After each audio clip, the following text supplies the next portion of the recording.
All right, so welcome everyone to our first panel of 7 in a series that we've entitled For Palestine, Analyzing Settler Colonialism and the Return of Fascism. The series is, we conceive it as an intervention in solidarity with Palestine. The series proposes a particular framing, 2 central concepts in our framing. One, the analysis of settler colonialism, which we take to define the nature of the Israeli state as it continues to occupy and permanently displace, replace, and at the moment exterminate the Palestinian people. And this settler colonial state, we take it to be a form of racial capitalism that is based on segregation and exploitation, and on the proliferation of ideologies that support this form of settler colonial state. And this brings us to the second kind of concept in our title, which is that of fascism. We're very concerned about the return of fascism as an ideology and practice, both in Israel and beyond it, and on a more global scale. And hence, this is the other aspect of our title in this series, which we propose, as I said, in solidarity with Palestine at the moment, what we can do from outside and inside while we watch what is unfolding before us. I want to introduce both our speakers very briefly, and then they will each take 20 minutes to speak, and then we will open it up to a Q&A, to discussion and engagements from our audience, which is quite a big audience, as I can see. So I hope that people can just raise their hand or type in their questions when the time comes. Also, everybody bear in mind that this is a recorded session. All our panels will be recorded and they will be going online soon. So to begin with, I'll introduce Alberto Toscano, who is a reader in critical theory at the Department of Sociology at Goldsmiths, the University of London, where he co-directs the Center for Philosophy and Critical Thought. He's also currently visiting faculty at the Digital Democracy Institute, the School of Communication at Simon Fraser University in Vancouver. Alberto has numerous publications that I will not list here, but I would just point to a forthcoming book that he's working on, which I think he will engage with today in relationship to the events in Palestine. His forthcoming book will be entitled Late Fascism, and it's due to come out with Verso in 2023. And we're very pleased also to welcome with us Abdel Jawad Hamayel, who's a lecturer in the Philosophy and Cultural Studies Department at Birzeit University. Abdel Jawad, I want to point to something he recently wrote, which I think everybody should read, on Mondowise, again, a commentary on the current events entitled Hopeful Pathologies in the War for Palestine, and a reply to Adam Schatz. And I want to welcome you both. I think Alberto will speak for 20 minutes, and then Abdel Jawad, and then we take it from there. And I ask everyone, I think everyone's muted, and we'll keep it that way. All right. Okay, thank you so much, Nadia and Rima, and everyone who's taken part in organizing this seminar series for Palestine. It is a somewhat daunting task to be the first speaker, especially speaking from so far away from the events. In these times when Israel's cynicism and carnage are met by the humbling courage of the doctors, journalists, and people of Gaza, it is difficult to retain any confidence in the practice of criticism or theory. Indeed, much of the commentary emitted under the aegis of theory or philosophy in the past month or so might make one despair of intellectuals and their representations. And yet, this murderous onslaught and siege has also triggered wider waves of discursive struggle around the world, which will be of consequence in the months and years to come, drawing dividing lines and serving as a testing ground for our concepts and our frameworks, as well as our political stances and strategies. So I'll accept Nadia's prompt and try to sketch out some thoughts about what it might mean to analyze settler colonialism and the returns of fascism, or indeed what the Birzeit University Union of Professors and Employees in the recent statement termed colonial fascism, a term with a long pedigree, in fact, going back to the 1920s and 30s. While the reactionary apologists for ethnic cleansing that populate so much Western media might balk at what they disparage as ideas rooted in the hothouse jargon of academia, as the New York Times recently had it, there's a temptation also for opponents of Zionism and of Israel to simply see the present as the full revelation of the identity between settler colonialism in Palestine and fascism.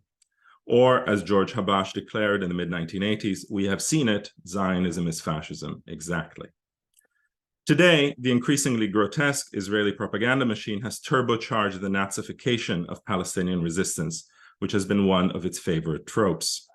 Just a couple of days ago, we saw the Israeli president hold a pristine and supposedly annotated copy of an Arabic edition of Mein Kampf, allegedly found on the body of a Hamas fighter in what he cynically called a children's living room in Gaza. Meanwhile, in the pages of the British Jewish Chronicle, no less, a far-right pundit advanced the deliriously racist argument that Hamas was actually worse than the SS killing squads because the latter took to drowning their guilt in drink in the aftermath. Anti-Palestinian racism can here even morph into Nazi apologia as long as it serves the cause of Israel. As Nurit Peled El-Hanan observed in a recent article on the Nazification of Palestinians in Israeli school books, this process involves a perverse psychic and historical transfer. I quote, "The Israeli discourse of a persecuted nation perceives power not only as a necessary and inevitable derivative of the reality of the Arab-Israeli conflict, but also as a redemptive act that retroactively assigns meaning to the Holocaust. In this discourse, the Arab, particularly the Palestinian, has become the container of Jewish fantasies of power and revenge. Jewish powerlessness and vulnerability, epitomized by the Holocaust, were transformed into a fantasy of absolute power, exercised against the Palestinians as a substitute for the European anti-Semite. It is this complex that stood in the back of Mapai Secretary General Yosef Almogi declaring in an electoral speech during the Eichmann trial, quoted by Peled El-Hanan, "There are thousands of Eichmanns near the borders of Israel. 150 meters from the courtroom where the Eichmann trial took place, there is a border, and behind the border, thousands of Eichmanns lie in wait, proclaiming explicitly what Eichmann has not completed, we will." These twisted transfers and analogies have a counterpart in the long history, much less perverse counterpart, but nevertheless, a counterpart in the long history of criticizing Israeli colonialism and its violence by invoking Nazi likenesses. As I argued in a recent article, while such analogies are open to censure or criminalization in many Western countries, namely via the International Holocaust Remembrance Association's definition of anti-Semitism and its weaponization in academia and other institutions, they are rife in Israeli debates. In a recent piece I published on the Verso blog, I dwelt on the multiple invocations, especially in the pages of Haaretz, of the fascistic dispositions of Netanyahu's governing coalition. Today, those settler fascist ministers that have long been the bane of liberal Zionists oversee the police state repression against Palestinian citizens of Israel and anti-Zionist critics, preemptive arrests, electronic surveillance, beatings, harassments, and the intensification of ethnic cleansing in the West Bank. Some are talking about the emergence of full dictatorship from the river to the sea. In a research project unsurprisingly rejected by the Guggenheim Foundation in 1989, entitled Fascism in Israel, the Funding of Fascist and Neo-Nazi Movements, 1970-1990, the researchers Nitzan, Bichler, and Rowley write, and I think it's perhaps relevant to our own moment, I quote, "Militarism, racism, unofficial apartheid, and political, cultural, and ethnic cleavages are not vaguely related phenomena. Together, they indicate the fascist potential existing in Israeli society. A fascist regime has not yet materialized, but the danger of this occurrence is clear. A serious economic crisis, a military defeat, or an unfavorable war stalemate might threaten the existing order and invoke Behemoth." Of course, the title of the famous book by Franz Neumann. Yet, as I noted, invocations of fascism within Israel, as evidenced by the recent protest against the judicial reforms, are by and large aimed at trying desperately to shore up the myths of liberal Zionism, the sacred space of what is ultimately a kind of Herrenfolk democracy. As Tarek Bakoni outlined in March of this year, I quote, Palestinians understand that Israel is a democracy for Jews and an apartheid state regime for non-Jews. But just like the Green Line, this is a false separation, since the Jewish democratic system itself is dependent on ethnic exclusion and demographic engineering. The liberals condemning the rise of fascism in Israeli politics are fighting for the rights of only part of the population, a functioning judicial system for Jews, a free press for Jews, rights for Jewish women and LGBTQ+ communities. Achieving these goals is generally predicated on ensuring their fellow inhabitants on the land remain without political rights. What worries the protesters is the prospect of the fascist ideology so familiar to Palestinians being turned on Israeli Jews, end of quote. As Cy Englert notes in an important critical essay, this is the pattern, the historical pattern of Israeli invocations of fascism ever since the rise of Menachem Begin's Likud in 1977, or the electoral rise. Namely, the supposed exception of fascism serves to obfuscate the violent continuity of settler colonialism and to shore up the dangerous fantasy of an actually liberal Zionism. Or, to quote Uri Davis's 1987, Israel an apartheid state, I quote, political Zionism has united all Zionist parties around the objective of establishing radical apartheid in Palestine. Zionist aspirations and collectives are far more radical Zionist aspirations and objectives are far more radical than the paradigm of apartheid institute in the Republic of South Africa. Whereas in the latter case, the body of native societies incorporated into the system in terms of clearly stated economic exploitation and patterns of legal segregation. In the case of Israel, the successful implementation of the Zionist enterprise has always been envisaged as entailing total exclusion and replacement, or in Zionist parlance, transfer of the native Palestinian population. A version of this criticism of how fascism is used for exculpatory reasons in Israeli discourse itself, was compellingly articulated long ago in the pages of Khamsin, the magazine of Matzpen, the anti-Zionist socialist organization in Israel in 1978, by Avishai Ehrlich under the title, The Crisis in Israel, Danger of Fascism. Ehrlich revived Antonio Gramsci's concept of transformismo, as he put it, to denote the process whereby historic left and right Zionist parties have been converging in terms of their programs.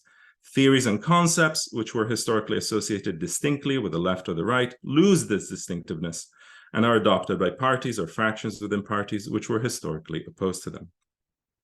In his 1978 article, Ehrlich concluded, I quote, the Zionist parties share a basic consensus about aims. They also share the state and the Zionist apparatus. An open conflict between them at a time of external isolation and in the face of a likely war would be suicidal. In an open struggle among Zionists, there will be no victors, and vanquished all are bound to lose. In other words, the specificity of Israel's racial project of war and dispossession required not crossing the threshold of formal fascism.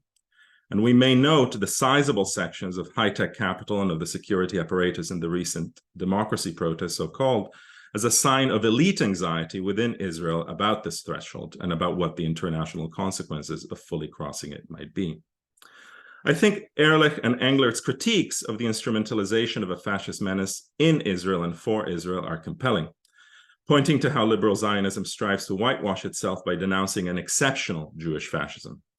But I also think there is a different, more capacious way of approaching the fascist potentials specific to settler colonialism and its Israeli formation. This starts from the manner in which liberal Zionism, indeed like settler colonial liberalism tout court, not just in Israel, but in the United States, in Canada, in Australia, and elsewhere, has to disavow its complicities and continuities with the very fascisms it seeks to demarcate itself from. And it also pays heed to the enduring presence of the analytic of fascism in the discourse of Palestinian liberation, from the publications of the PFLP in the 1970s and 80s to the Palestine National Council's political communique during the Intifada in 1988.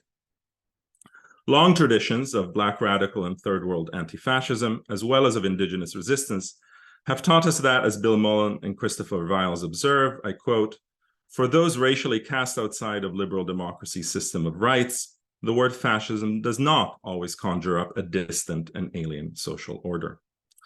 In settler colonial and racial fascist regimes, we encounter a version of that dual state which the German Jewish lawyer Ernst Frankl anatomized, a so-called normative state for the dominant population and a prerogative state for the dominated, exercising what he called unlimited arbitrariness and violence unchecked by any legal guarantees. As Angela Davis showed with reference to what state racial terror presaged for the rest of the US population in the early 1970s, the border between the normative and the prerogative state is porous, even vanishing. As the Moroccan Jewish Marxist Abraham Serfati analyzed decades ago in his prison writings on Palestinian liberation, there is a fascist logic at the heart of the Zionist settler colonial project of dispossession, domination, and displacement. While it may be disavowed by liberals, unless its core mechanisms are dismantled for good, it cannot but reemerge virulently at every crisis.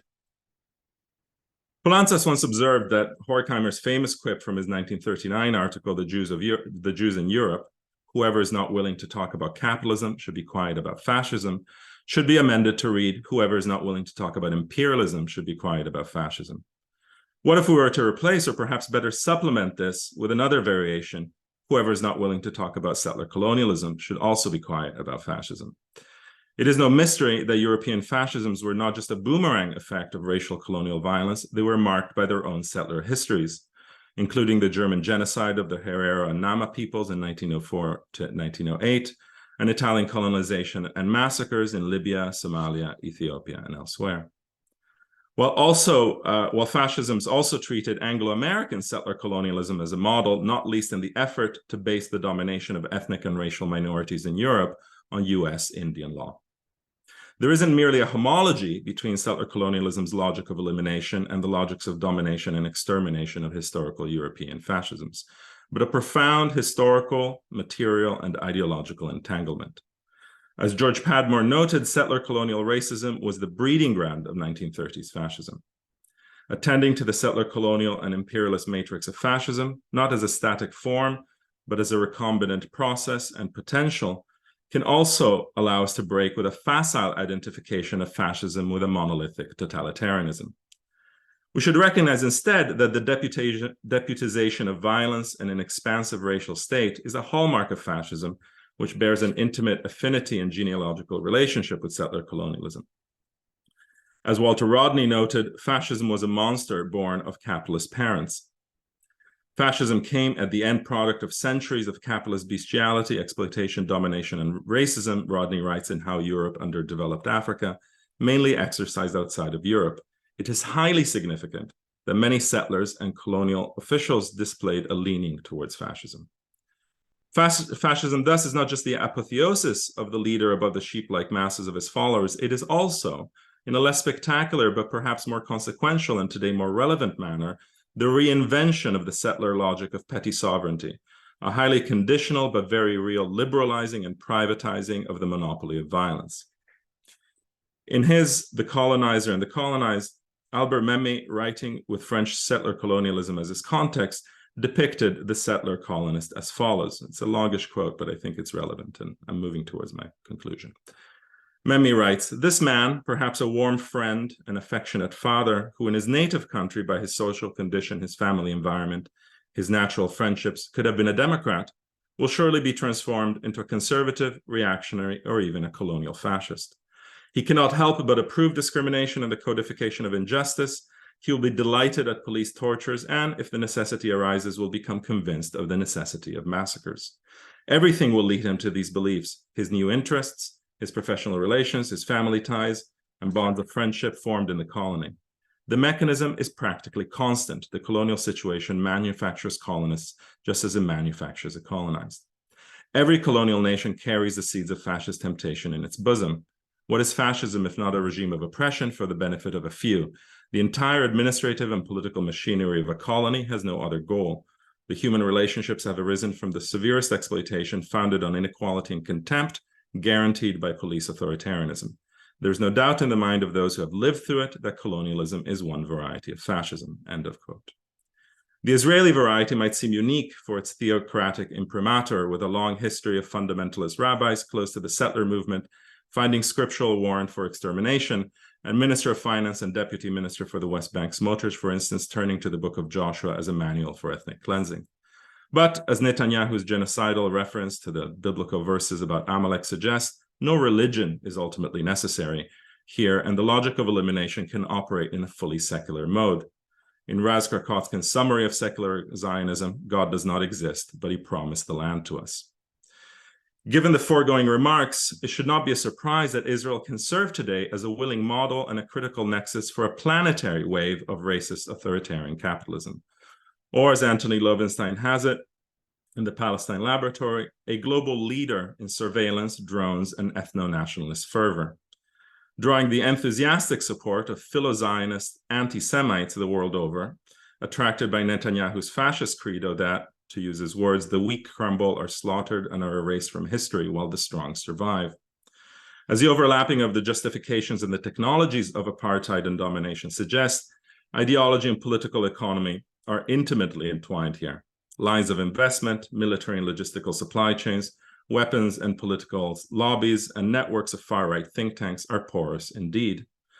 The fascist fix, seeded by the osmosis between settler colonial violence and national security neoliberalism, a fix that Israel models and sells, takes place with relations to global scenarios of crisis, collapse, and mass unrest and resistance that in many ways differ starkly from those of the 1930s.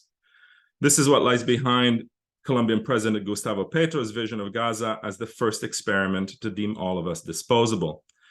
That's what it was responding to, a form of potentially planetary fascism exacerbated by climate collapse, the vast inequities produced by racial capitalism, and the ongoing histories of colonial domination. In other words, unless settler colonialism is dismantled, unless, to quote my fellow speaker today and his gloss on Fanon, we hold true to the colony's ability not only to liberate itself from settler colonialism, but to liberate the metropole from itself, fascism can only ever return. Thank you. Thank you, Alberto. Thanks for that. I'm going to invite Abu to speak. Thank you, Nadia.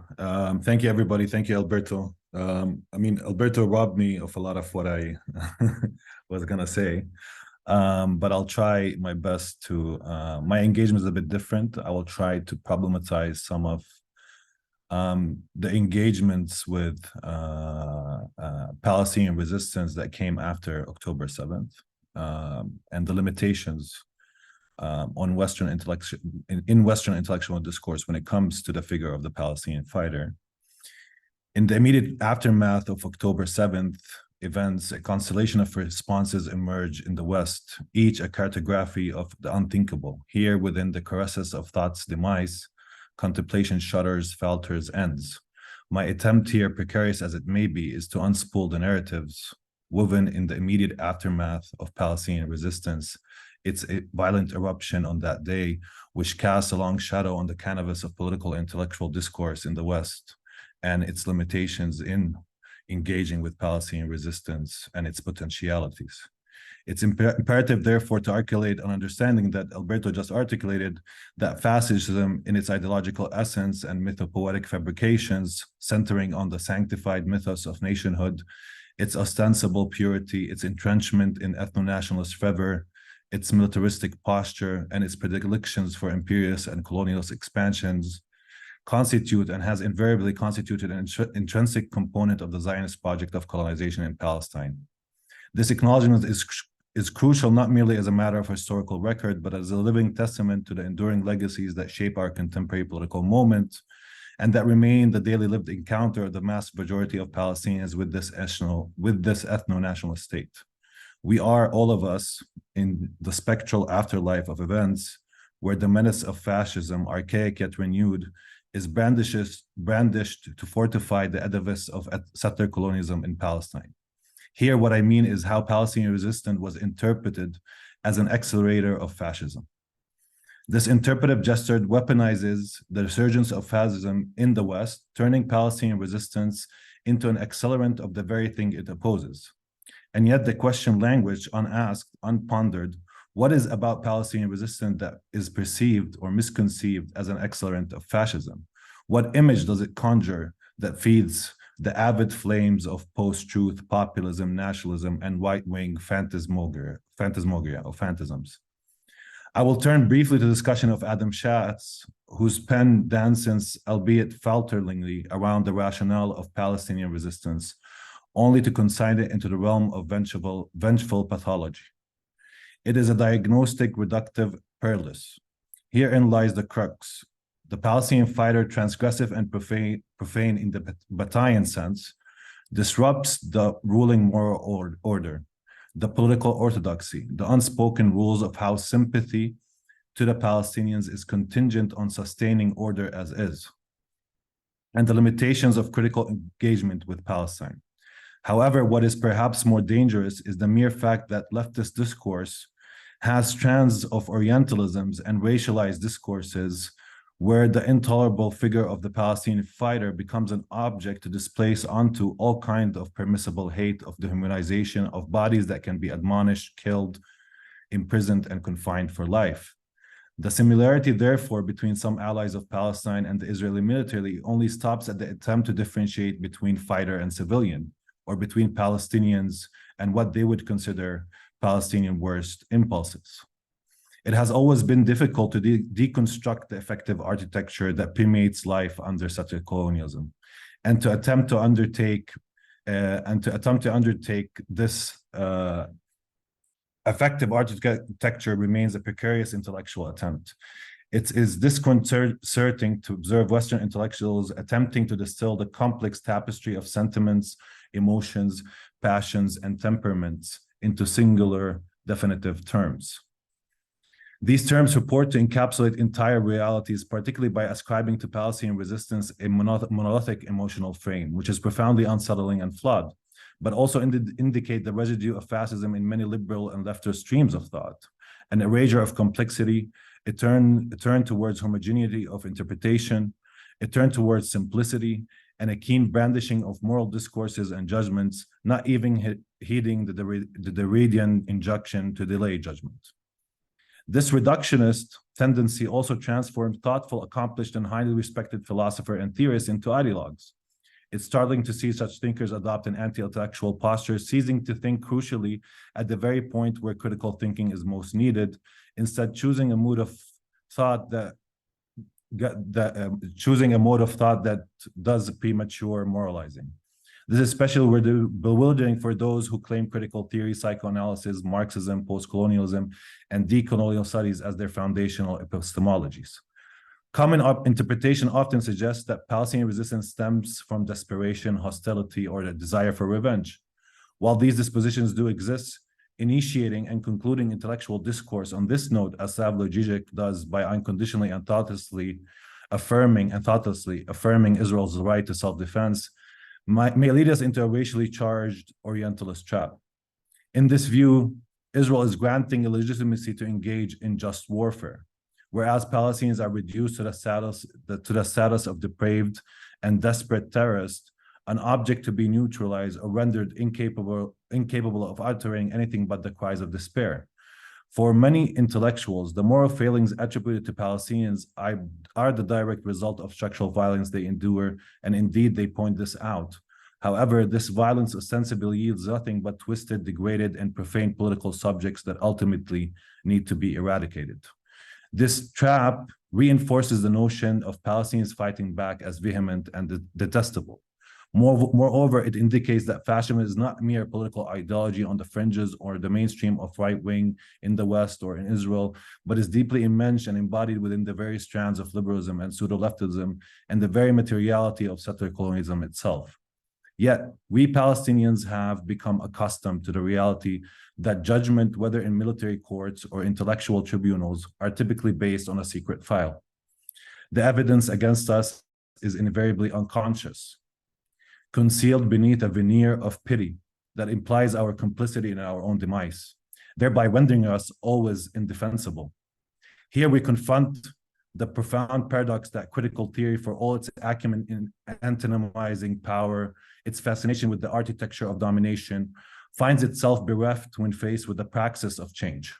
It wields a scalpel fine-tuned for dissection, but falters when asked to mend.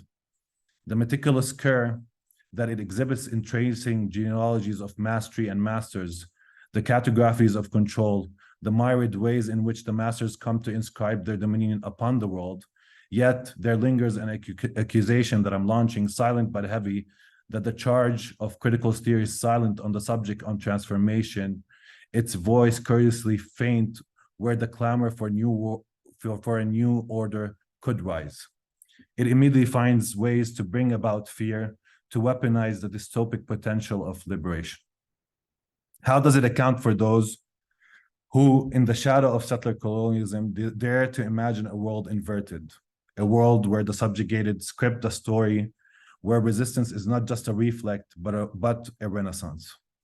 In the spectacle of Palestinian flight, critical theory encounters its own limits. The Palestinian emerges as a vanishing mediator, the indigenous ghost at the feast of Israeli power, acknowledged by this power only as a tragic daily laborer who builds the state that will eventually drive them out, or acknowledged politically as a group that could provide Israel with acknowledgement and recognition before the completion of Palestinian physical and political demographic annihilation.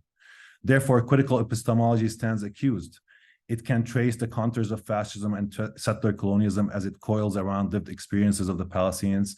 It can narrate the slow strangulation of indigenous potential of lives, but can it hurl the birth of a world beyond these deconstructive descriptions? Does it have the language to speak not just of what is or what was, but of what could be? I will just outline two responses and point some of their problematics. Chat's LRB article of the Vengeful Pathologies and Butler's Compass of Mourning. In Adam Chat's widely disseminated London Review of Books article, Vengeful Pathologies, a narrative unfurls intricately interweaving historical analogies and spurious comparisons in an endeavor to undermine the principles of decolonization and its accompanying templates. Chat lays out three major points of contention. The first, the assertion that vengeance has become the primary mode of interaction between Israelis and Palestinians, wherein the vengeful pathologies of both sides mirror the same primordial instincts.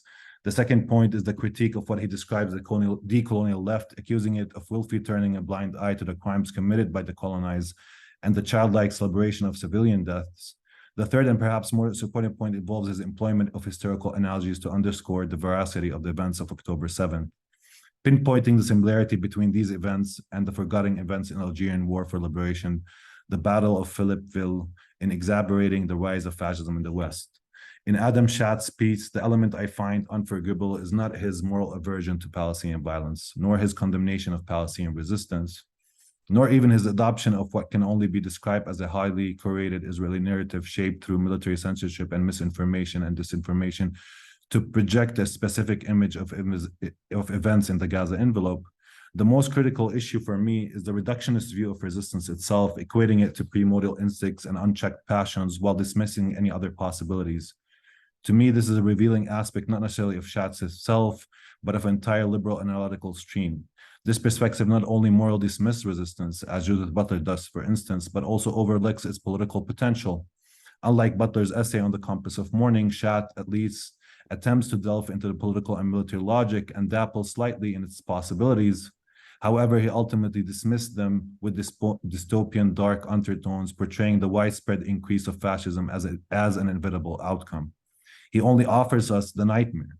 I think when thinkers offer only nightmares, they are consciously or unconsciously invested in the status quo. They offer us the monsters, so we remain committed to existing structures, to hinge our political wager on sustaining a reality, even if this reality means, as Ghassan Kanafani explicated, that Palestinians' lives live in a world that is not theirs. For Schatz, the nightmare is on the horizon, but for us Palestinians, we live in the nightmare and have for at least 75 years. This is a political sin par excellence because, if anything, Palestinian resistance operates on a highly tangled architecture of emotion and passions, chief among them to employ its potencies and whatever meager power to widen the horizon of political possibilities, to crack history open. And yes, the nightmare is a possibility. And yes, Palestinian resistance is imperfect, but the nightmare is not the only thing on offer. For some of our so-called allies to foreclose these possibilities is, to me, unforgivable. I'm less interested in aversions to violence or even the moral condemnations of Palestinian actions. The more injurious element of Schatz's article is its in dismissing a liberatory potential. There's a political argument for how Palestinian action could lead to a rise in Palestine. Let me outline it fast. Zionist supremacy has been shaped by a paranoid view of the world, coupled with a military doctrine that revolves around the concept of an iron wall, as articulated by one of Zionism founding fathers, Ze'ev Jabotinsky. Israelis are known for their existential anxiety, a profound fear concerning the survival of the Jewish state. Examination of their think tanks, newspapers, and military journals reveal an obsession with perceived threats. The growth, for instance, of the Palestinian population, Palestinian resistance, the potential of an Iranian nuclear program, and even capabilities of Arab militaries. Israel is perpetually vigilant, scanning the globe for any conceivable threat, whether immediate or distant, hypothetical or real. However, paradoxically, this constant vigilance and this drive to transform the unknown into the known, to feel that everything is under control through a paranoid lens, combined with advanced surveillance technology, intelligence, cyber capabilities, AI, and both offensive and defensive military strategies, led Israel to believe in the invincibility of its iron wall. This belief was its pitfall. On the 7th of October, Israel's perceived security was challenged. The nation has convinced itself of its safety despite regularly articulating threats and acknowledging vulnerabilities. This public discussion of vulnerabilities paradoxically engendered a false sense of invincibility, further bolstered by recent Arab normalization efforts. Thus, the events of the 7th October shattered this illusion of invulnerability. There's a stark difference between holding a threat of a vulnerability as an abstract possibility and confronting it in reality as a traumatic actuality. Almost instantly, vulnerability shifted from a potential risk to a devastating reality, a shattering experience in the Zionist pathos. It was as if God suddenly realized their mortality, or in other words, God discovered they were all, after all, human. This is why that moment we saw the transformation of Israel liberal and even leftist streams into fascist undertones. Ben Gvir emerged as a collective Israeli voice with very minute exceptions. However, beyond the specter of ethnic cleansing, isn't there a minute possibility that this shattering experience could lead to a humbling experience? One that could lead to a hopeful pathology, different than the one offered in Schatz's article. Again, another piece that I encountered as a response to the events of 7 October is Butler and the Compass of Mourning. I don't know if I have time to continue. Please do. In the constellation of responses to the October events, I also encountered Butler's treatise on mourning. Butler charting mourning as a compass suggests its transformative potential to release Palestinian and Israelis from recursive, cyclical, and unproductive violence.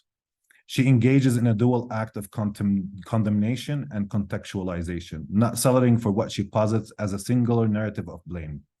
Butler's text insists on an ethics of accountability that transcends unidirectional fault, refusing, for instance, the assertion by Harvard's SJP that the moral onus of the October violence rests solely on the shoulders of the Israeli apartheid state. In Butler's opinion, such a view obscures the agency of Palestinian subjects who will remain responsible for their actions. Butler posits mourning as an exit strategy from the logics and cycles of violence, a space where cycles of retribution may be interrupted and a new ethical relationship can be inaugurated. I must declare my thesis here outright: Palestinians are afforded no luxury of mourning, yet they're always rendered precarious and vulnerable. They are marked vulnerable at the very moment of their birth, not as an existential philosophical proposition, but as a concrete sociality that lives within the contours of the other's spatial and temporal dominion. Moreover, mourning as an existential imperative presupposes a temporality, a durée, that allows for the performance of grief, the alchemy of healing, and ultimately a confrontation with the precariousness of being.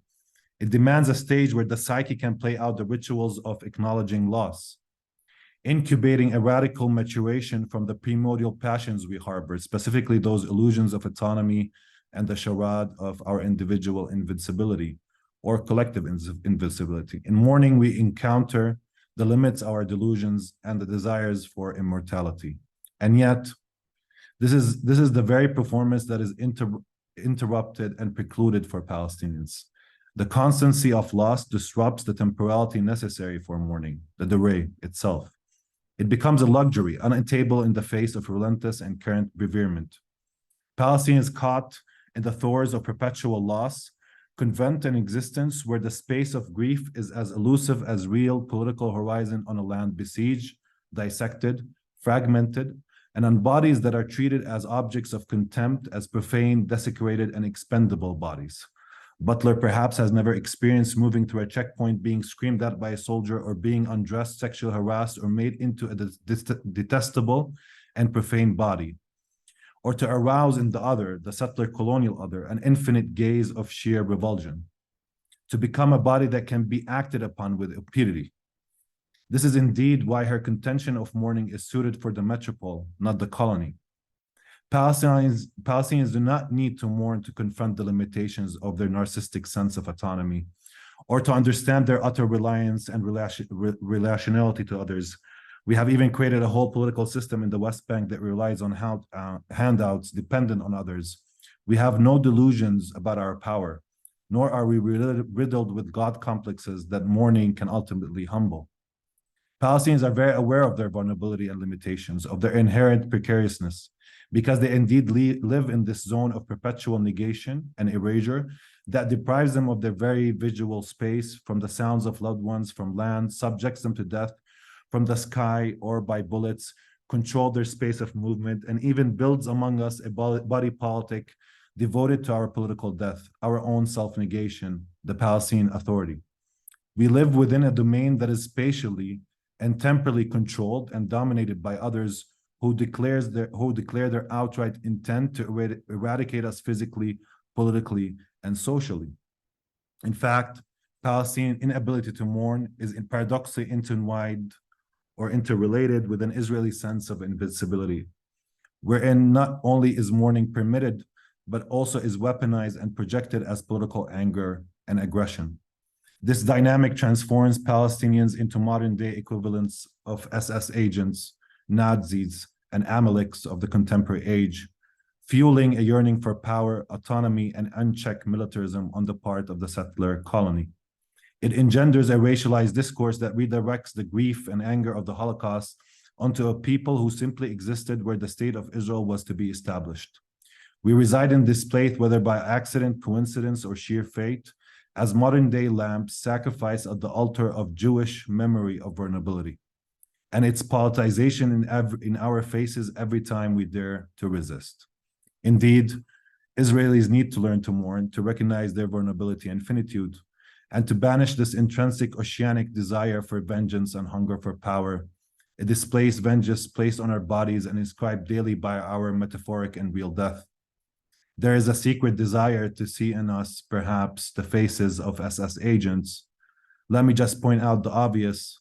Palestinians are not that invested in the identity of history of their occupiers and colonizers. They would have literally fought whoever attempted to colonize Palestine and kick them out. Our mourning, indeed, is an inverted process.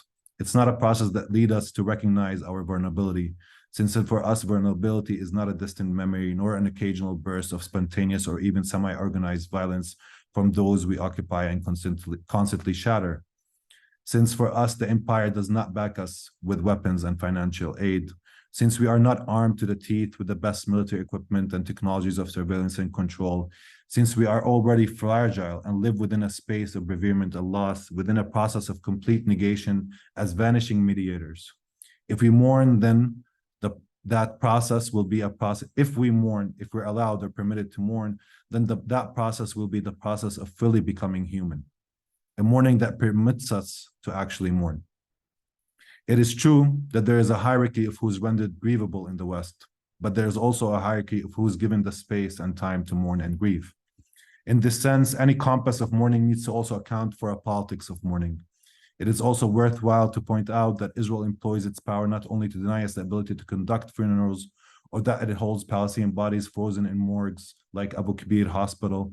It is also worthwhile to point out that sustaining settler colonialism hinges on rendering one group precarious and vulnerable and another powerful and secure. Mourning, as much as it's universal, it's also particular. And for mourning to be a compass, these particularities are fundamental. I can conclude fast. I just wanted to say, indeed, there's so much to despair about. However, what I want to point out in the last is that for Palestinians, resistance is always tied to hope. It's always tied to the dream. It's not about despair. I mean, the conditions might be part of why people resist, but it's always tied to hope, to an affirmation of a radically different political horizon, and a deep commitment to community, to others, and to our shared vulnerability that we recognize. And that's why resistance is an affirmative act in the Palestinian context. And that's why Palestinian fighters, despite being profane in the West, are held high in Palestinian society. I'll finish here. I had more, but I don't want to take more time because I think I took too much time. So, yeah. I don't think anybody would object. Please go ahead. I mean, I just wanted to say that, I mean, compared to the Amleks of contemporary time, as Netanyahu did, comparing Palestinians, we are conscious of having prejudged and marked even before our birth. Our children are exposed to vulnerability. Our very existence is considered not fully grievable. We have never felt invisible, autonomous, or free. The first question our children ask at a young age is, why is that man holding a toy? As they refer to a gun while navigating layers of checkpoints, immediately we are forced to explain the force and the power others hold on us. We reassure ourselves that in facing the machinery of violence, our sole aim is to endure, even within the realm of defeat, or sometimes sumud, or steadfastness, as we sometimes cynically declare to ourselves. Let's persevere for another day. Occasionally and perhaps desperately, we yearn for the cessation of all suffering and for the world to erase our existence. I'm not sure critical theory have ever attempted to explain such a mass wish for death. Such a death wish emerges because at least in death, we could be freed from the constancy of loss and from the inability to truly and fully mourn. When we contemplate the prospect of having children, we tremble with fear and horror, apprehensive that our children might endure what we have. Even when we seize resistance, seeking a life within the limits of what Israel permits, despite the fact that these permissions are always in flux and changing, we are not left in peace. We have even established, again, as I already mentioned, an entire political system that subsists on collaboration with Israel, our own Vichy government, dependent on Israel's all-encompassing power. We have inflicted torture upon ourselves in our own prisons so we can live a bearable existence and avoid Israel's extreme violence. Yet, we are still not left to ourselves. Indeed, there is so much despair to despair about. However, when we resign, self-negate, and become politically inoperative, we are indeed acting out of despair, or in this case, not acting at all. Yet when we dare to fight, we do so out of hope, friendship, community, and love. Our fight stems from a deep commitment to each other and the need desire to affirm a radically different political horizon, not only for us, but for the world. It may seem airy, but resistance coupled with hope and a deep commitment to community, to others, to our shared vulnerability is an affirmative act. And it's not confined to Palestinians themselves. We fight with the hope that our grandchildren will not have to endure what we have. This is the wager of every generation of fighter that has come to despair. It is to see beyond the figure constructed by others, to resist the ease of Orientalist caricature, to challenge the facile narratives that reduce people to the violences visited upon them, and to ridicule or completely morally degrade their attempt to resist. For in the figure of the Palestinian fighter, we confront not just a challenge to the current order, not just a profane subject that makes everyone, including many of the intellectuals in the West, anxious, but it's also a mirror reflecting back the disordered premises of a world all too comfortable with its own contradictions. And I'm done. Thank you so much for that, both speakers, and thank you especially for kind of what you said towards the end. And I will let people kind of ask questions or engage at this point or comment. If I can ask our audience to raise a hand. If you were to want to make a comment or raise a question, this is the time to do it, please.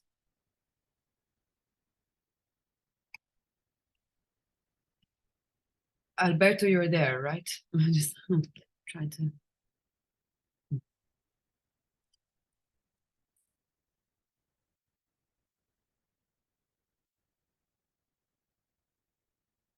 All right, Amani,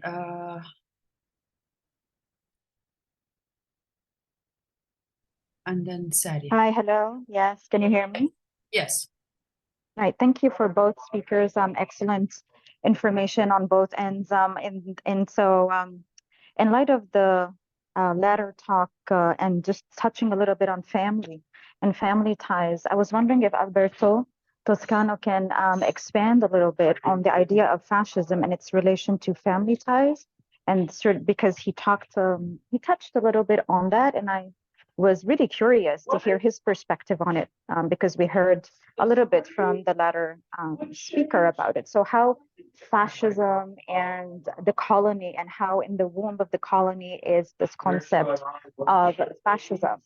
So if he can tell us a little bit about family and family ties and its connection to the colony, settler colonialism, and these concepts. And thank you.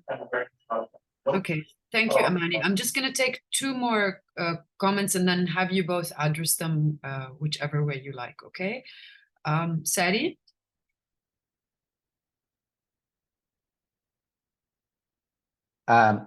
Yeah, thank you so much, Alberto and Abdel Majid. It's so insightful talk and ideas you raise.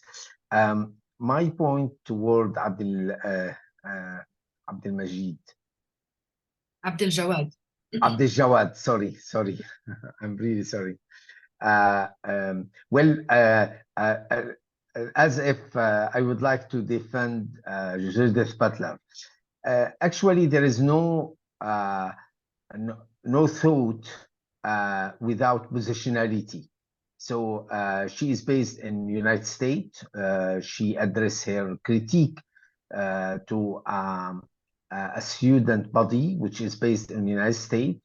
I think our duty as if you like, public scholar, when we become public scholar like Judith Butler, is to address the questions also raised by the public spheres. And I think the ethical question was salient. And I think this is why she structured her paper about compass of mourning to deal with this. Having said that, I don't see really her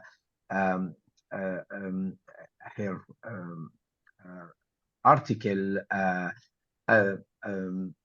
have any things that I would criticize it as a Palestinian in her understanding of the resistance. Just a footnote, I think Judith Butler was 3-4 times in Palestinian territories, and she was humiliated by checkpoints. So it's not true that she is talking without experience of what is a colonizer exercising its actions, their actions in West Bank. Okay, thank you. Thank you, Sari. Thank you. All right, perhaps if I see one more hand, I'm not sure. It's still you, Sari. I'm just going to. Okay.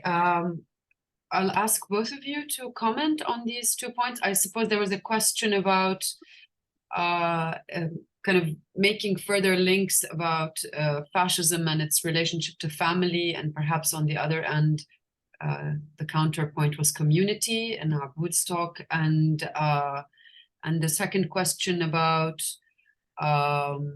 yes, Judith Butler that Sari just raised. So please go ahead.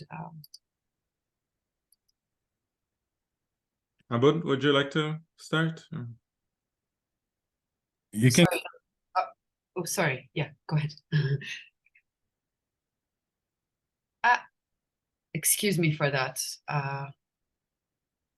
Unmute. Yeah. Sorry. Yes. I think, Sari, I wasn't really criticizing Judith. I mean, there's a bit of contradiction in what you said, because you at one point you said her positionality is in California, but yet she experienced Palestine, and therefore there's a bit of contradiction there. But I don't think that's important. I think my point, or how I saw Butler's piece, is that she was offering a political roadmap through mourning.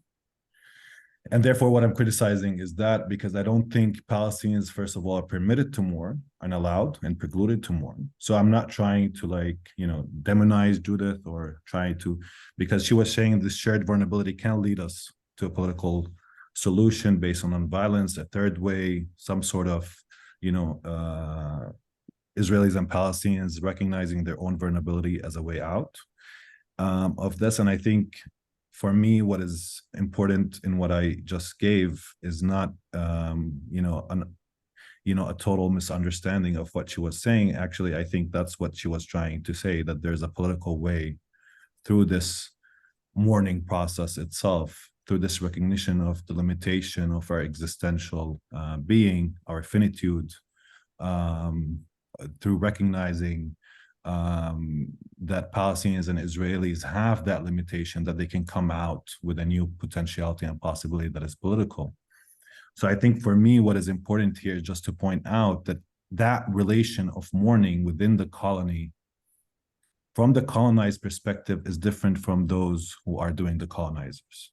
We mourn differently. It doesn't mean that there's no shared vulnerability. It means that it mourn differently. There's a politics here, and it needs to be pointed out.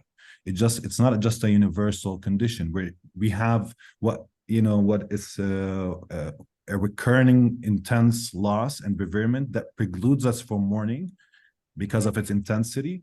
But beyond that, we're already born as babies within this vulnerable recognition that others have power on us. So it's a very different element than mourning after the fact of feeling that you're invincible or powerful, or that you are completely shielded, in the case of the metropole, and I think partially the reason for that, I mean, I didn't go into it, but partially for the reason is that is mourning also, like in Freudian psychoanalysis, comes from, it's a bourgeois concept. It's somewhat, I mean, I'm not trying to accuse, typically how we accuse Freud, but there's a bourgeois element of how the process of grief and bereavement of loss is understood. And I think for Palestinians, it's just an inverted. We already recognize our precariousness. We already recognize our vulnerability, and we're precluded for mourning as a process of healing. And Ibrahim Nasrallah actually pointed this out, imagining what would happen after liberation of Palestine is that we will spend years just crying, because we don't have that time to cry. No, we don't have that element. And I was trying to just point this out. This is not, I'm not launching. Who am I to launch an attack on Judith Butler? I'm no one. But I'm just trying to point out that there's a particularity here that needs to be grasped, even if we're offering mourning and precariousness and vulnerability as a way out. It has to be also within the politics and rationality of settler colonialism and the colonized and the colonizer framework. That's it.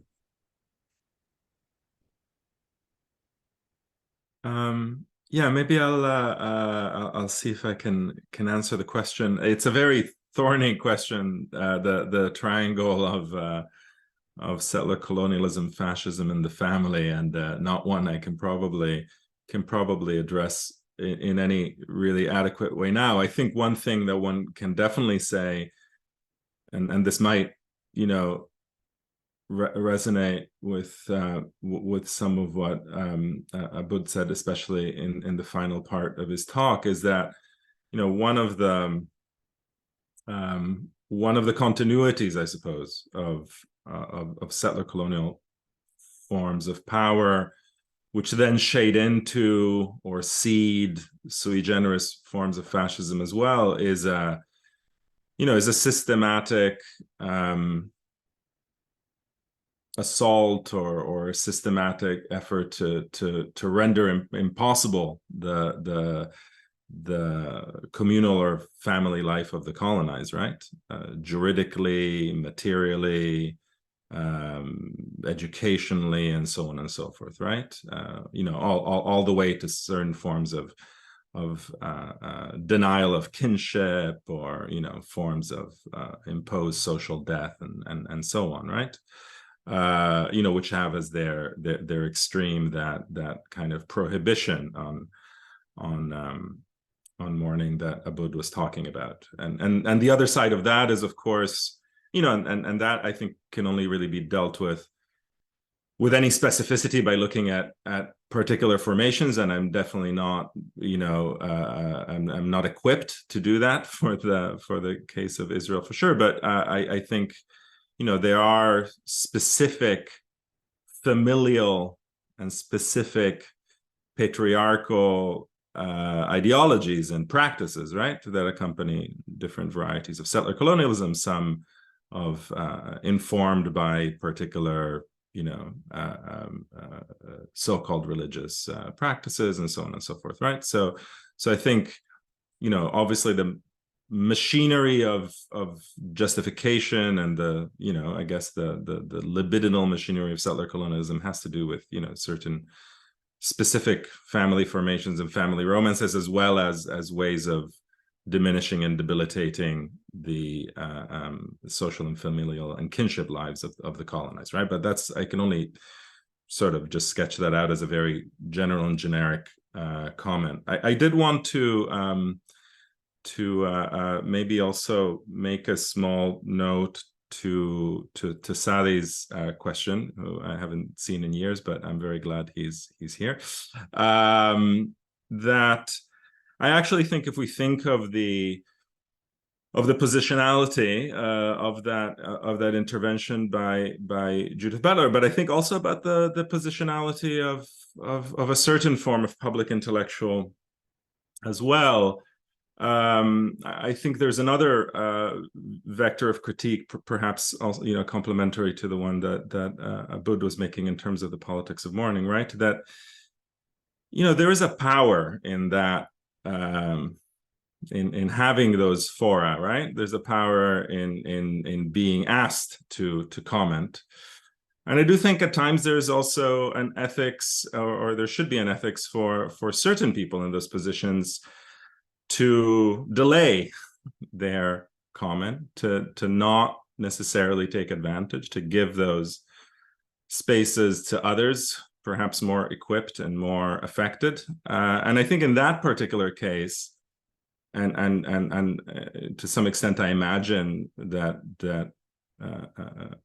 Butler probably, regretted it to some extent. I mean, that editorial or piece, was followed, or in fact, was published pretty much in conjunction with a completely appalling campaign against those very students at Harvard, as well as students at countless other institutions, and indeed workers and others, right, who have been victimized, doxxed, had their jobs retracted for simple verbal acts of solidarity, right?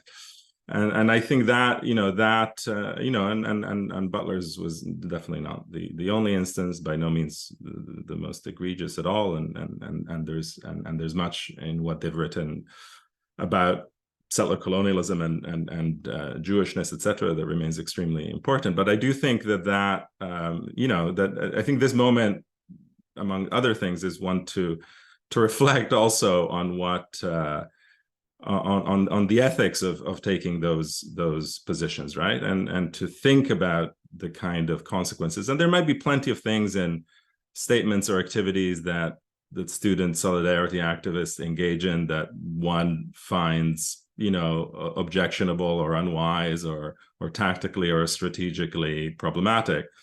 But I think the ethical thing in those situations is for you to reach out to those people directly and discuss that with them, and not take a public forum to add a kind of fuel to the fire of this very systematic, very well-funded and really vicious attack, right, on all forms of Palestine solidarity across the so-called global north. And I thought in that line, one of the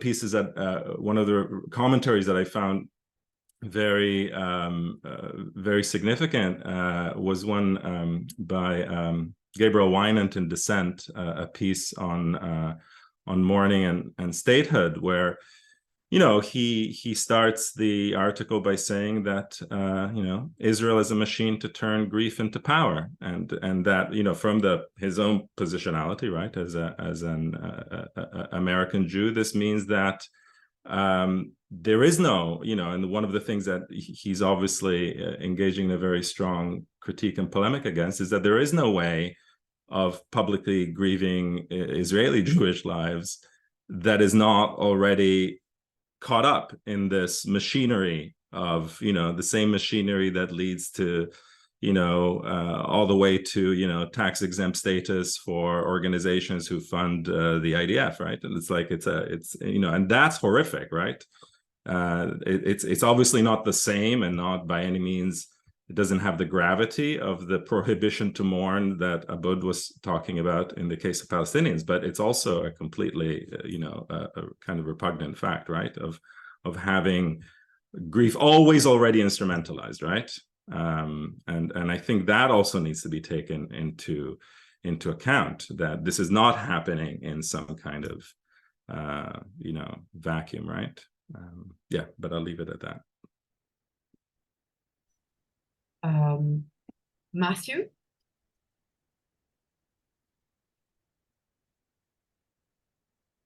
Hello, hi, yeah, can you hear me? Yeah. Can you hear me? Yeah, great. I was really happy to hear these questions because when I was listening to Abud's talk, it was exactly where my mind was going. And unless I misheard you briefly, I think you briefly mentioned something like an inverted mourning when attempting to describe this politics of mourning that you were trying to work out, Abud. And so I just wanted to give you the opportunity to discuss that a little bit, because I didn't quite follow what you were saying. But I also found myself thinking of Derrida, of course, who, in receiving and altering the Freudian concept of mourning, speaks of a life-death, of the death that is always present, the death of the other that is always already present before my life can even unfold in any way. And also a mourning that always goes wrong. Mourning never completes itself for Derrida because it always falters, even in the absence of external obstacles. Mourning always goes wrong. So, but he also talks about this mourning as a kind of the unchanging form of our life. It is almost this undeconstructible kernel of the mourning for him. So I'm just really interested in this move that you are working with here, and this idea of an inverted mourning, and what you think that might look like for the Palestinian. Sorry if that was too much. No, that's fine. Thanks, Matthew. I mean, I guess, yeah, follow up on that would be also to kind of link that more, perhaps, or link the question of mourning to what I heard you propose as Abud, as being a kind of the question of sumud, or resistance, as being tied to hope, as having a different kind of trajectory from this affective landscape of liberal critical theory, if I could put it that way. But yeah, go ahead. And then there's another comment. Would you like to answer, Abud, or? Yeah.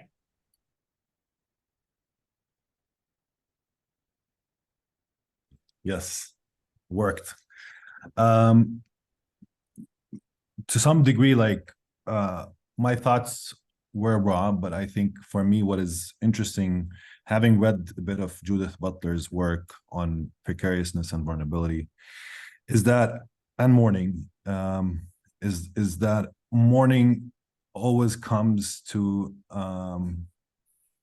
shatters one's own sense of invincibility, this sense of autonomy, and then brings him to this idea of his own finitude, the prospect of his own death by the loss of another, a close, intimate other. And I think in the Palestinian context, because you're born within this relation where others have power on you, I think that vulnerability and precariousness always lives with you.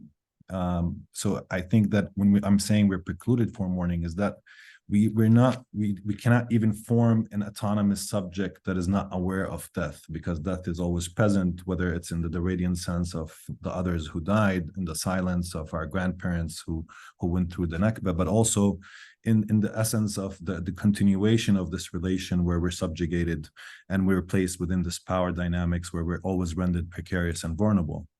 So it's not like the loss of somebody close only reminds me of my lack of sovereignty and autonomy and my dependency in relation to others. It's already embedded in the power relation itself. So I think why we're precluded from mourning is that in many ways that Palestinians cannot fully grieve. And of course, as you pointed out, for Darida and others, mourning is never a finished, project. It's always an open process in time.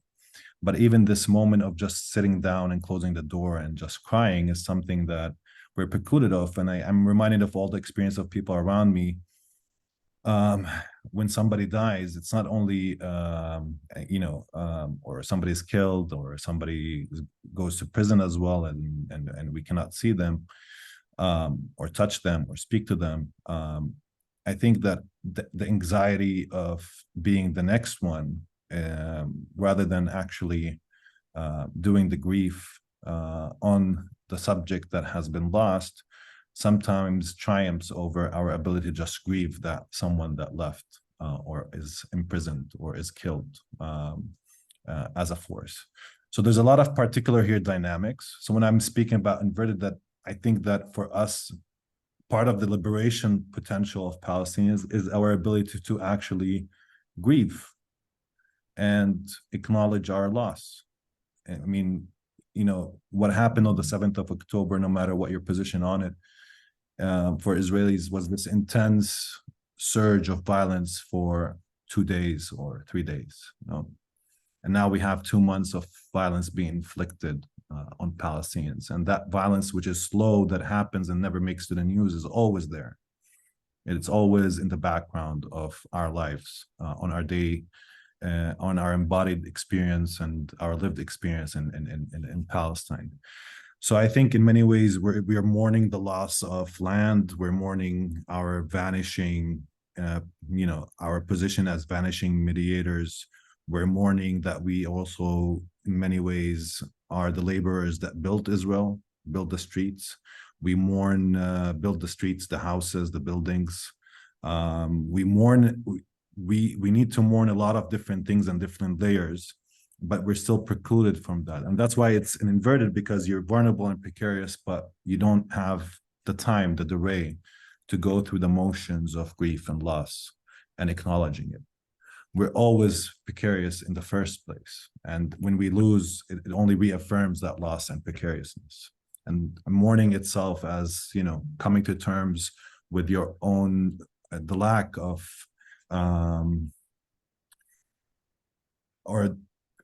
this idea that as we cross the world, we think of ourselves as masters and, autonomous and invincible. And then suddenly, somebody shouts in our faces and we realize that we're not alone in the world. I think that shouting happens in the moment of birth for Palestinians. It doesn't come in it. And I'm not here speaking necessarily on an individual level, but on a collective level. That shouting happens from the moment of birth. So we're always, we understand, being in a colonial relationship, we understand the vulnerability and precariousness. And I think for me, what is essential here is that fascism, by building this mythic nation, and settler colonialism, by building this notion of invincibility, by weaponizing the memory of Jewish lives that were killed in the Holocaust, by the failure to actually mourn and come with the limits of your own power and not exercising power over others. I think, yes, indeed, that the settler colony needs to mourn, but to feel vulnerable, to feel precarious, to feel that it has some shared humanity with somebody else that has that sense of precariousness and vulnerability. But for Palestinians, we just need to be allowed and permitted to mourn. And that's my primary contention. Maybe it's a complex maze, maybe I'm not making sense, but that was my raw response when I saw Butler's piece. Yeah.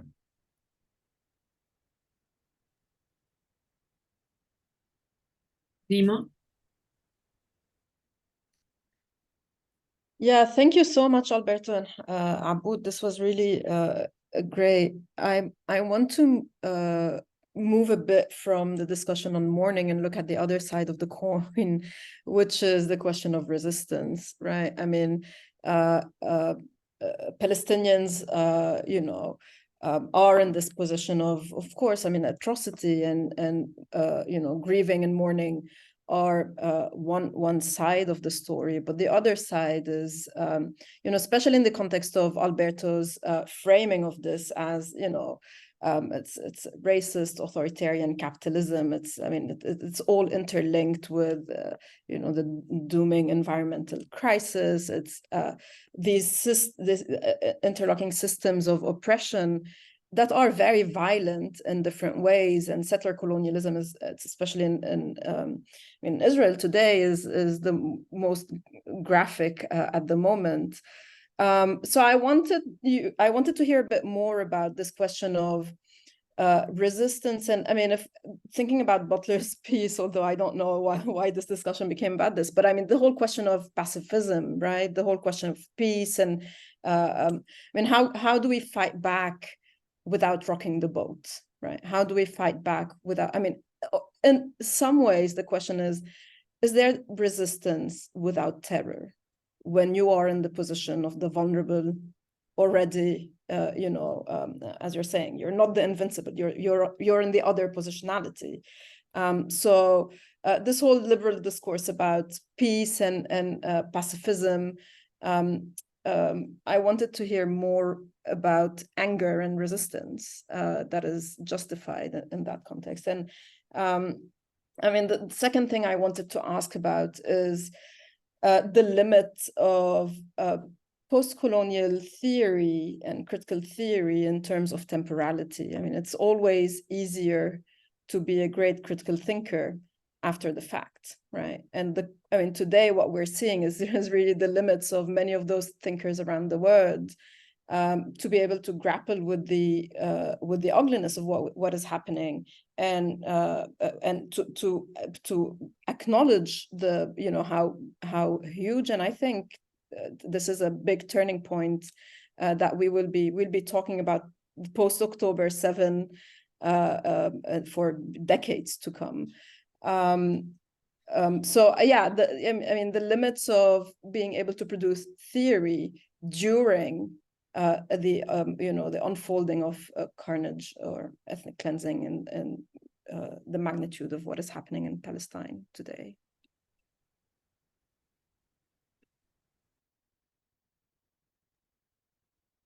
Thanks, Rima. Yeah. Maybe I'll just say something quick about the second point, and I'll let Aboud really address the first. There's a longer history that some have written about, of course, not just about certain derelictions of intellectual or critical lucidity, but the specificity of the ways in which the Israeli, the reality of Israeli settler colonialism and the reality of Palestinian resistance have for decades, right? Certainly since the late 1960s, cause all sorts of crises, short circuits, impasses, aporia, etc., so-called Western or European or American intellectuals, right? The most obvious and famous and written about case is the contiguity of Sartre's combative lucidity and partisanship, with his extremely ambiguous positions, to put it generously, about Israel-Palestine, right? And then this can follow into the role that positions vis-a-vis Palestinian resistance and Israeli domination had in the collapsed friendship between Gilles Deleuze and Michel Foucault, and so on and so forth, right? It's and I think that is without taking this very important, urgent discussion into the weeds of histories of European philosophy, I do think it's significant, right? I do think it's significant that the very limits of critique and of judgment that Abud laid out so so acutely vis-a-vis our moment are also the repetition, sometimes the bizarrely similar repetition of moments in the past, right? And so I think and in part because of the very thing that we're talking about, right? Because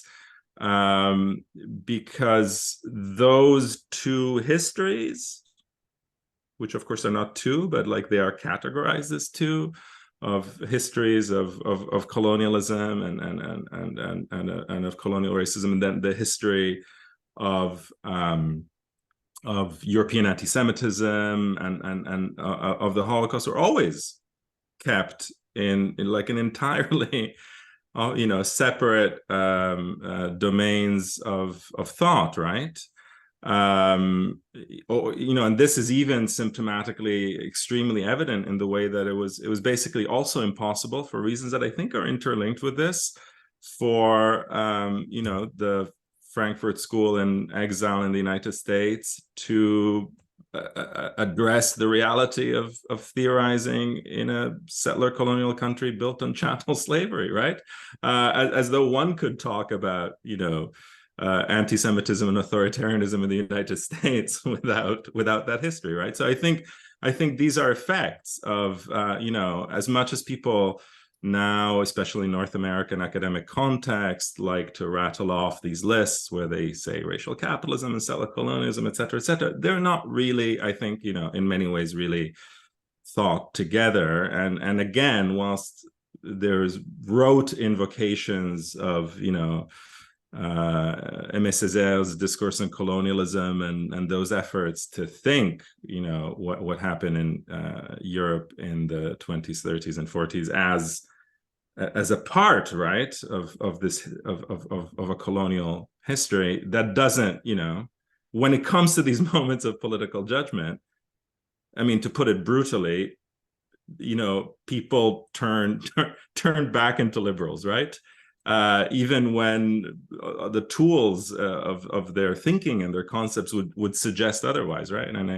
And there's all sorts of reasons, sociological and otherwise, that we could say that's the case. But I think that to me is really telling. I mean, and I think it's also that position, of course, of judgment from the Tribune is also about distance, right, from tactics, politics, and the judgments internal, right, to resistance, which would then allow you, of course, also to engage in like unsparing criticisms of certain strategies or certain forms of violence as opposed to others, etc. But again, I think that formation, material, sociological, institutional formation of the critic or the public intellectual is about this kind of this performance of judgment, which is not about, and I think that's why Abud's intervention is so important. It's not about thinking within what political resistance might be. Again,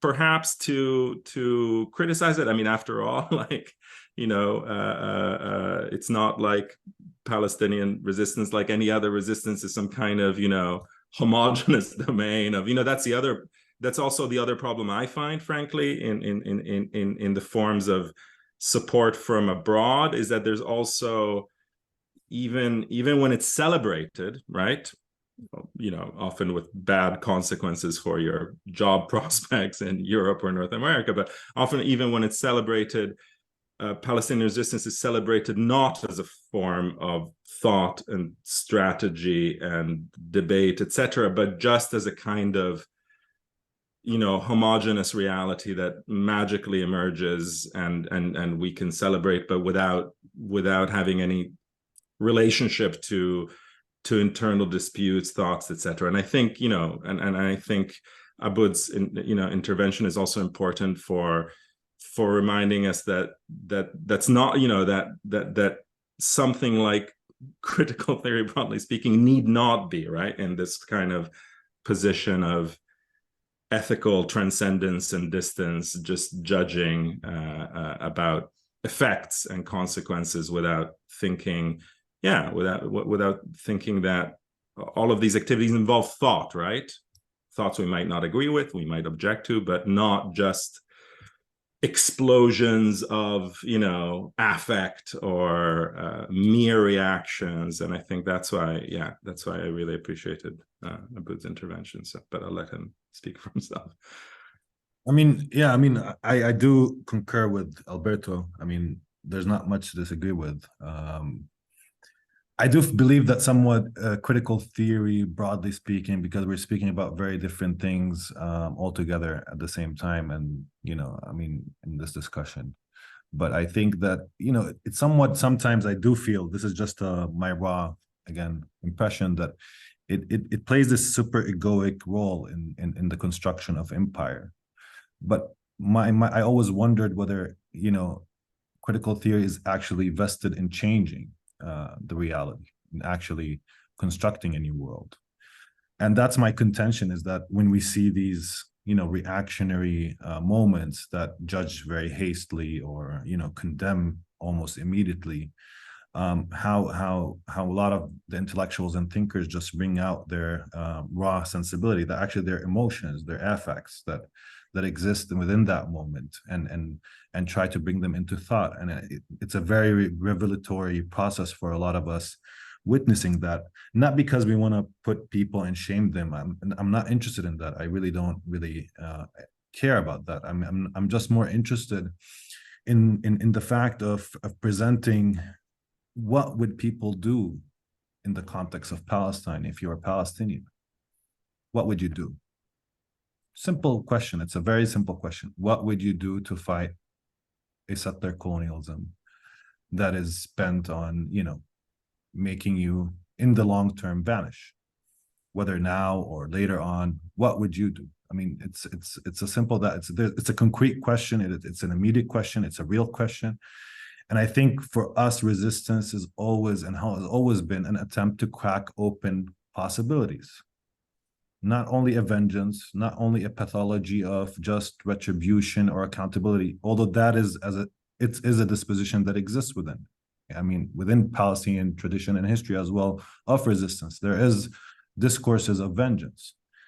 And if I was giving this talk to Palestinians, I would do the other way around. I would talk about what Alberto was talking about, which is we shouldn't fetishize resistance and make it into also a godly figure that doesn't have a concrete reality and doesn't do mistakes, and sometimes actually practices unethical practices, and that maybe it should be more self-cognate and aware, and also have a, you know, a socialist horizon, perhaps, whatever we want to discuss. But it does entail that you feel you belong to that project of resistance in the first place before you start critiquing it, before you start brandishing any moral condemnation on it. And that's what is important for me, is that you become an internal critic that sees that both the nightmare, both the pathologies that are and the worst propensities, even among Palestinians. I don't think Palestinians are, great people or, amazing people, or, and I think Ghassan Kanafani was genius in terms of his literature and bringing out the characters of Palestinians that are, crooked and mean and evil. And, so, I mean, and even within that institution, if you want, that we call resistance, there's much of that also going on. A lot of hierarchies and a lot of also people being victimized by the resistance itself, within the resistance itself, a lot of excesses, a lot of I mean, so these are all questions that we also have to take seriously and engage with. But once you already place the Palestinian fighter as a profane object that is expendable and killed and condemned morally and hastily, you're not engaging with it or her. You're totally deriding that project, no matter its ideological colors. You're already stating that this is a form of pure evil, even if you don't say that quite quite publicly. You're already saying that Palestinians or Palestinian fighters are profane objects not to be touched, whether critically, whether politically, whether in any form of engagement that is actually real. And that's what my problem with Adam Schatz's article is, that he actually attempts to do that. I mean, he tries to dabble a bit with it, but then he closes and forecloses all the political possibilities, and at the same time does the moral condemnation altogether. And that was my problem with it, is even the part of foreclosing the political possibilities was more important, as I mentioned earlier in the talk. So yeah, I mean, these are my thoughts on your question. I'm sorry if I took too much time.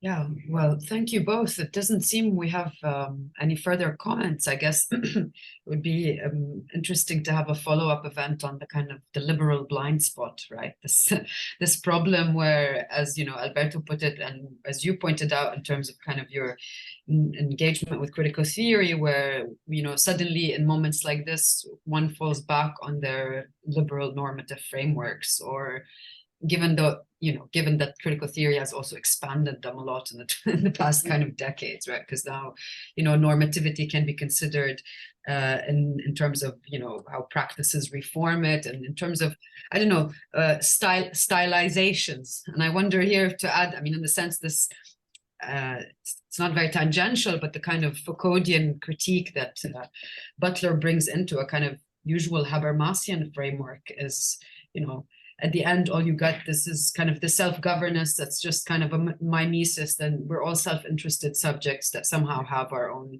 the negative of the modes of governance and governmentality that are at work. And I mean, I guess the question that is asked here, or that can also be that you kind of raise, is how does this kind of the category of desperation, the kind of even with the affective moral expansion of the normative frameworks, through kind of Anglo-American critical theory, why still the figure of the Palestinian doesn't figure? What kind of account of the subject we need here? The subject that resists, the subject that is militant, the subject that has a commitment to, a hope, a truth of liberation.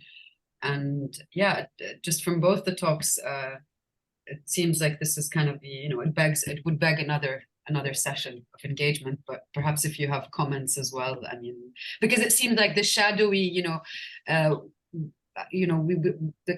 counter fascism and not have an account of capitalism and imperialism is not possible. But I think also in our moment, we can no longer disavow the crisis of liberalism and the crisis of liberal frameworks, and the way that they have just seemed to be breeding from within this kind of fascistic, because Israel celebrates itself as the only liberal democracy in the region. That's the reason to defend it, right? It's also, I mean, of course, it's not just ideology, but there's something. It is ideology, but it requires this kind of breaking down. Yeah, I don't know. Sorry, those were really perhaps not necessary at the end. But if you have anything to comment on in this question that seems to kind of present itself here is this question of the liberal limits, the crisis of liberalism also that we're in. I mean, maybe that's, you know, maybe that's also one way of addressing this would be to think about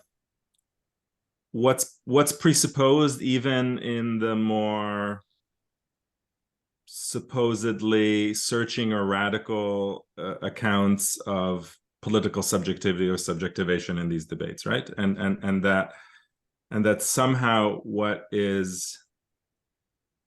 kind, you know, what remains sort of unthinkable and unthought is you know, to go back to kind of what Abdel was saying, was like, you know, what is you know, what is it for people to form collectives and subjectivities and practices of resistance in a situation of politicide, right? Yes. And in some sense, I think the so many of the, you know, so many of the debates that are engaged in, and also so many of the debates that also circulate, right, outside of Western, North, you know, Atlantic kind of context, do have as their background, you know, a kind of like 0 degree or baseline liberalism, right? Regardless of the reality, and also regardless of their own realities, right? Because you know, this is part of why I think it's important also to think, you know, to bring into dialogue situations and like the ones that we're talking about, the extremity, right, of settler colonial violence in Palestine, also to the long histories of, you know, Black radical critiques of liberalism that saw racial fascism as something that was happening in the middle of, you know, Kennedy or Lyndon Johnson liberal, right? Like the moments of that, you know, that theorists who write about the onset of neoliberalism and the way that it's undone democracy, et cetera, you know, those are moments that for large portions of populations in you know, the supposedly liberal core were, you know, realities of that bore many resemblances with the, you know, violence and vulnerability that Abdel was talking about, right? And so we also, like, you know, I do think that even, again, like, even when those things are talked about and recognized, right, histories of segregation and aftermaths of slavery, et cetera, they're still somehow kept as a fetish and an ideal, but also imagined as having been real. This a kind of you know, actually existing liberalism, right? And so I think I think it's an extreme challenge, right? You know, and it's a challenge that, of course, many anti and post-colonial theories have brought. Is like, well, the majority of the world and the majority of people's experiences are not those, right? Like, including in the so-called metropole, right? So I think to take that seriously, and to take that seriously when we rethink resistance, rather than treating the, you know, the subjectivity of the university professor in a metropolitan center as somehow normative, then I think that's really vital if we're going to get anywhere in these discussions, Ben.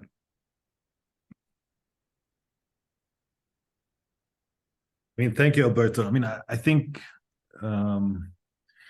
yeah, I mean, not coming from the normative metropole, you know, professor, and I'm based in Ramallah, and I don't have a job as well, so I'm only a part-time lecturer.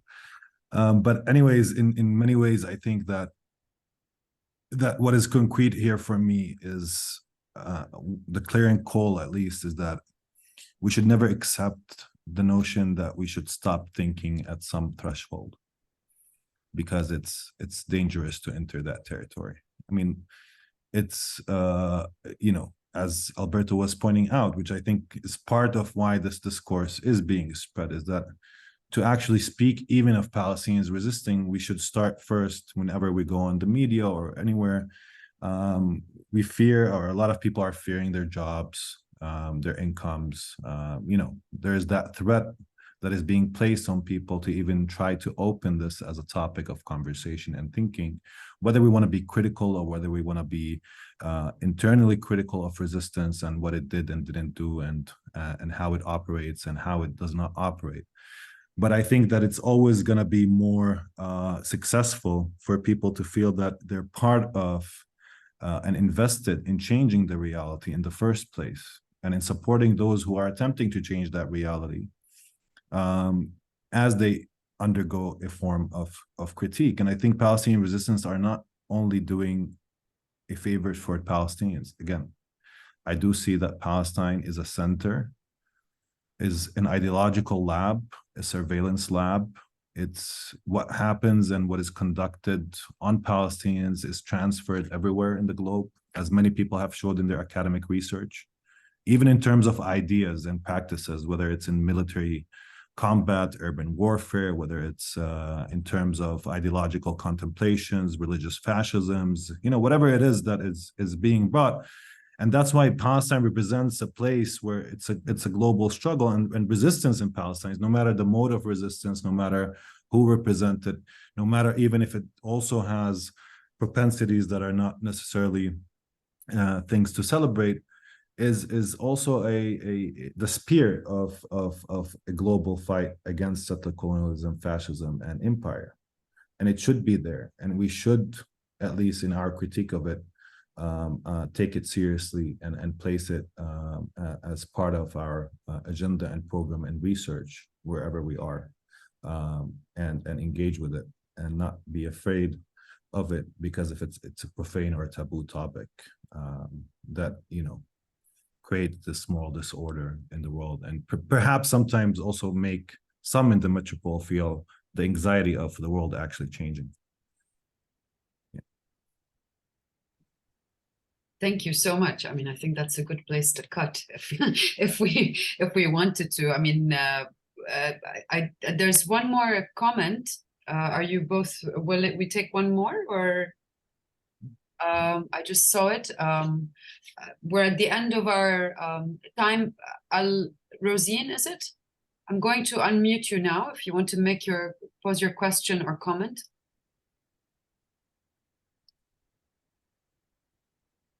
Yes? Yes, it's Rosine. I just wanted to add to what he said, Aboud, I think it is, about the fear. I drew this comparison to a book that I read. I don't know if anyone read it here. It's 1984 by George Orwell. And there's this term that he coined, thought crime. And it is basically not only the crime you commit, but the crime that you think of committing. And the book basically, I don't know if nobody's read it here. There's the state and there's the big brother. And the big brother is basically like the controlling the state. And it's a very repressive state. And so I feel like Israel has adopted this sort of ideology of thought crime because everyone's like so afraid of just calling it what it is, like calling it a genocide, calling it an occupation. And I think I agree with them. I think we should not be afraid to, like we shouldn't, I'm sorry, I'm stuttering. Thanks. Yeah. I'm sorry, but yeah, just that I just wanted to add that. I feel like I should have prepared what I wanted to say before. No, but thanks. yeah, I think about this a lot.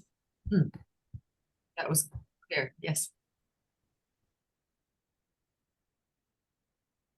Well, it's a comment about courage. I don't know. Do you want to? Yeah. I mean, just to add, I mean, courage does presume fear. I mean, to be courageous is to have a fear, but to still transcend it. And I think that's when you can become courageous. And yeah, and I agree with you, Rosine. And there's nothing to really add. I mean, people should transcend their fears. They should take their fear with them and still be courageous enough to speak out and think. Great. Well, thank you. I want to thank you both really for this And this was really great. It was such a pleasure to listen to both of you, and I hope, Abud, that we get a chance to speak again, and that things don't get much worse for where you are. And Alberto, thank you for joining us as well.